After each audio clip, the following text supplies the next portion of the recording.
قررت أتكلم عن الفن والتصميم، عن فنانة كرمتها الدولة واحتفت بيها وادتها مش مشاريع الإسناد المباشر. خدت فرصة إن هي تتكلم مرتين في مؤتمرات الشباب.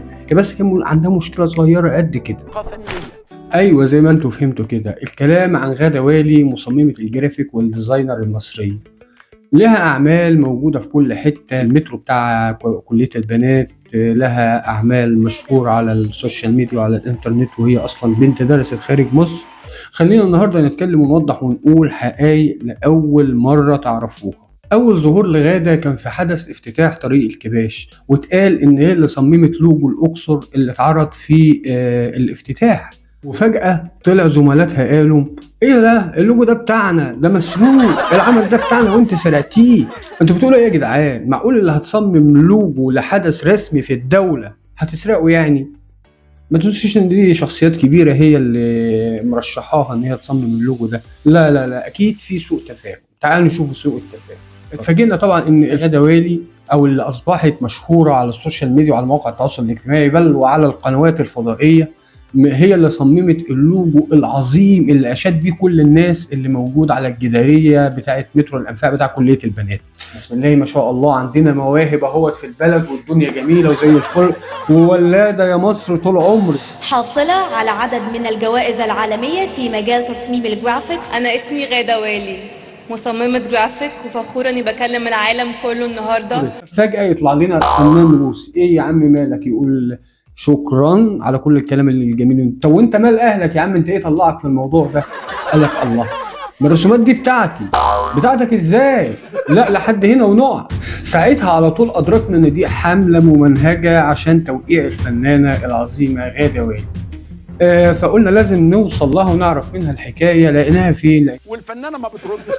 لقيناها على قناه MBC مصر مع البلاطه الكبيره. طبعا اول ما اقول البلاطه كلكم هتعرفوا عمرو اديب.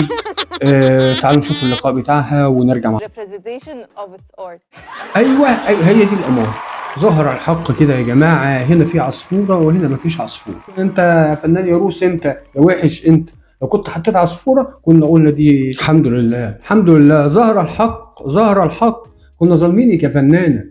لا لا لا لا، مفيش شبه بين الصورتين، معلش يعني دي عندها عصفوره والناحيه التانيه ما فيهاش عصفوره. خلصت يا فندم. هتقول لي بس الباقي كله متشابه. اقول لك بس بص العصفوره، عصفورة هنا مفيش عصفورة يا غدا. حتى العصفوره اللي انت فخوره بيها قوي متاخده من موقع VIP. اطلعي قولي لي لا بقى معلش دي ذكر، اما عصفورتي انا انتايه جاتني وخلاص يا غدا. هنا في كراون وهنا مفيش عصفورة. يابا وده الدليل القاطع، هنا في كراون هنا مفيش. تعالى لي بقى يا فنان يا روسي، انت مقلعهم، بنتنا سترتهم ولبستهم بشميز محترم من زارة. عايزين تاني؟ كمان رسمتك شايله عيش، رسمتنا عامله بايت. انت رسمتك بصه شمال واحنا رسمتنا بصه يمين. ده حضرتك اللي عملته في سنين احنا عملناه في يومين. هي دي الاختلافات يا فندم. غدا بس انا يعني كاخ مصري ممكن استاذنك في حاجه؟ يعني هو انت عامله مسابقه طلع 3 اختلافات تكسب جايزه؟ هو انت بتدوري على اي اختلاف وخلاص؟ احنا قدامنا صورتين، ده عمرو اديب اللي هو عمرو اديب عجز عن الكلام قدامك وقال لك كل حاجه مشفوفه كما هي. طب قولي لنا حاجه منطقيه يا فنانه نعرف بيها مثلا ندافع عنك حتى ولا حاجه. انا واحدة عادية خالص، ما عشتش اصلا في مصر معظم حياتي. انا كل اللي اعرفه عشت حياتي بره، عشان كده اضطريت ان انا اسرق من بره. انا اعرف حد من مصر، كنت سرقت من جوه مصر من هنا، وانا اغلب نفسي ليه يا اخواني؟ شكرا يا فنان. طب ما فيش اي حاجه تانية يا فنانه مقنعه ممكن تقنعينا بيها؟ في حاجه تانية بيهين البلد في representation of its art. يا نهار ازرق. لا لا لا لا لا لا لا، كله الا الريجستريشن اوف ذا اورد ده يا جماعه. لا لا لا لا، تعرفي ان هو يهين البلد؟ انت بتقولي يهين البلد ايه؟ في representation of its art. حتى لو يهينها في الريجستريشن اوف ذا بورد اللي انت بتقولي عليه ده، اهون 1000 مره من انه يسرق تصميمات من بلده وينقلها الى بلد تاني. ده انت حتى المقال اللي انت كاتباه عشان تدافعي بيه عن نفسك مسروق من مقال على الانترنت. هو انت ايه يا بنتي؟ انت كده دي المره الرابعه ولا الخامسه ولا السادسه اللي تسرقي فيه. انا بس عايز اقول ان انا مش بهاجم غادة كشخص، انا بهاجم الواسطة والمحسوبية اللي موجودين في البلد، اللي بتوصل شخص على حساب شخص تاني المحتاج ربع الفرصة اللي غادة اخدتها، وكان اقدر واحق بيها ان هو يوصل ويثبت نفسه في البلد.